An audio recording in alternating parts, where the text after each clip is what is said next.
Praise the lord. ఈరోజు Bible ధ్యానము విశ్వాసమును బట్టి బయలు వెళ్ళెను. అబ్రాహాము పిలువబడినప్పుడు విశ్వాసమును బట్టి ఆ పిలుపునకు లోబడి తాను స్వాస్థ్యముగా పొందనయున్న ప్రదేశమునకు బయలు వెళ్ళెను.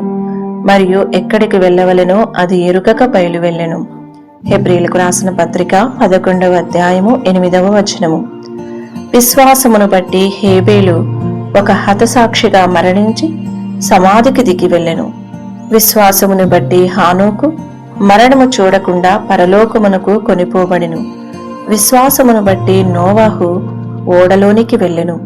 విశ్వాసమును బట్టి అబ్రహాము ఎక్కడికి పోవలెనో ఎరుగక బయలు వెళ్ళెను. విశ్వాసమును బట్టి లోబడెను. విశ్వాసము విధేయతకు గొప్ప ప్రేరణయై ఉన్నది. అవిధేయతయే సందేహమునకు అవిశ్వాసమునకు స్పష్టమైన నిదర్శనము. లోబడుట అనున్నది మిక్కిలి కష్టమైన కార్యమే.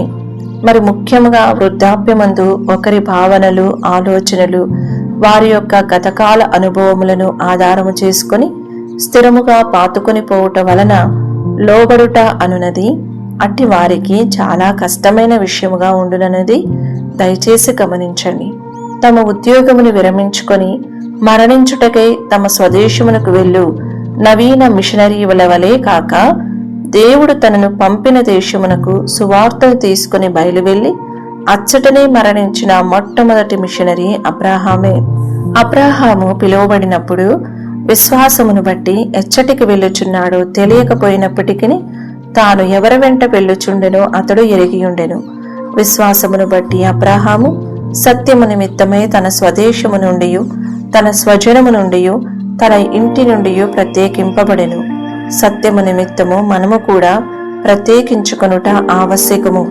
దేవుని పిల్లలుగా ఉండుటకు పిలువబడిన జనులు నిజమైన విశ్వాసము లేకపోవుట వలననే కొన్ని సమయములలో లోకజనులతో కలిసి ఈ లోక మర్యాదను అనుసరించుచున్నారు.